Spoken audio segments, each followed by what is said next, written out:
食靠冻做食补，寒天蚵仔产量本地就较少，较细粒的二级货颠倒价销花较真悬，即嘛一斤看较超过120块。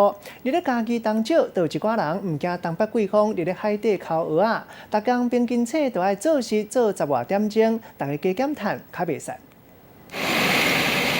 卡车驶入来，满满的蚵仔壳倒落去，这拢是较细粒的刺激品，叫做蚵仔底，集中伫咧蚵仔壳的回收场，准备要做这件代志。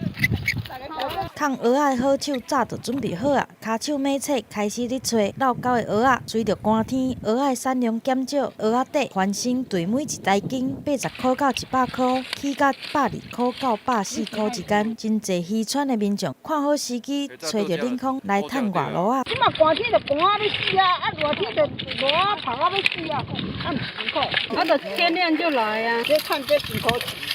80几岁阿嬷嘛来过来做10点钟就会当趁上1000块。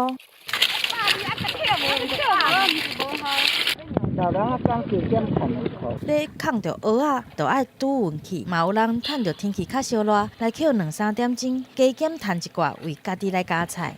记者综合报道。